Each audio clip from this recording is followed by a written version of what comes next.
Perfect. Gotta let it drain a little.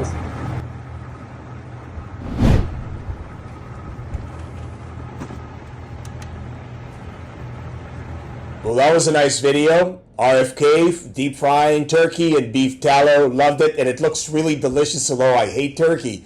But the beef tallow frying looks amazing to me. And beef tallow has been in the conversation for the last few years regarding various alternative uses for this interesting resource. Now, people have asked me recently, what would be the benefit of using beef tallow in skincare? In this video, I'll discuss what beef tallow is, what its possible uses could be, and would it be really beneficial to use, or is it all hype? Before we get started, don't forget to smash that subscribe button. Also, don't forget to share and like this video. Now let's get going. So what is beef tallow? So beef tallow, or animal tallow for that matter, is fat that's rendered from the insides of the animal, usually the fat surrounding the kidney, in the peritoneum, in the retroperitoneum, which is the back end of the animal.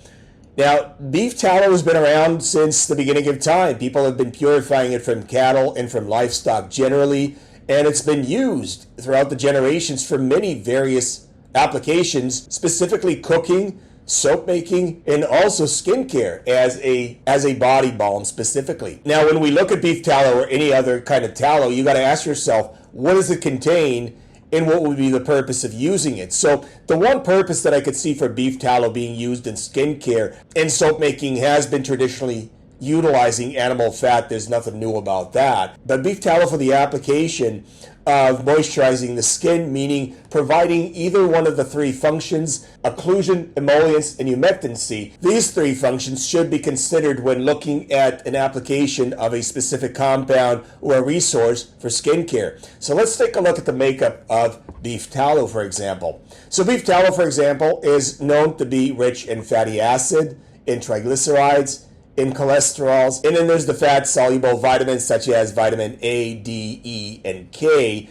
All of these are perfectly fine, and they are actually part of beef tallow. Also, beef tallow is thought to be rich in polyunsaturated omega-6 fat, which is thought to have some nutritional value as far as cardiovascular risk is concerned. Now let's take a look at the actual application of beef tallow. Suppose that you actually apply beef tallow to your skin as an ointment. That would mean that the beef tallow would be taken up from the jar, melted between the fingers, and applied onto the skin, onto dry areas, dry irritated areas as needed. So considering the makeup of beef tallow, specifically cholesterols, triglycerides, and fatty acids, I think it would actually make a decent moisturizer. Specifically, it would make a decent occlusive moisturizer and an emollient or a conditioner, meaning it could actually help soften the skin and help fortify the skin barrier, much like most of our occlusive moisturizers that we like and recommend, specifically white petroleum jelly or our shea butter balm. As far as being a humectant is concerned, I doubt that beef tallow is going to be of much value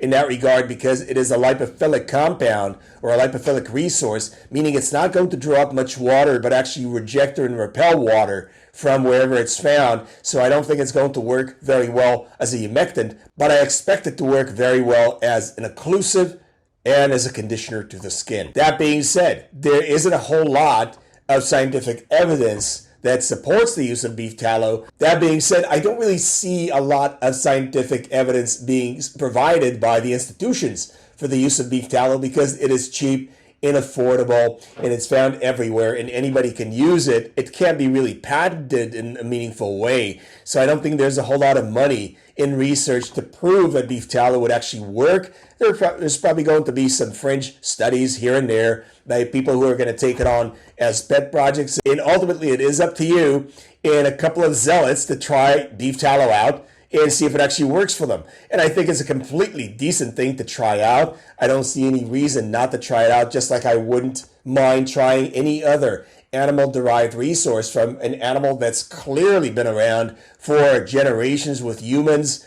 The material itself is not known to be toxic in any way, and I think it's going to make a decent occlusive and a decent emollient. So go ahead and try it out and let me know in the comment section how it worked out for you. For more information about skincare scams, shenanigans, and tomfoolery, not to mention how to take great care of your skin, pick up my book, Sick Skin, Skincare Made Simple, on Amazon.com, now available in audio. If you've enjoyed this video, don't forget to smash that subscribe button. Also, don't forget to share and like this video. Thanks for watching. God bless.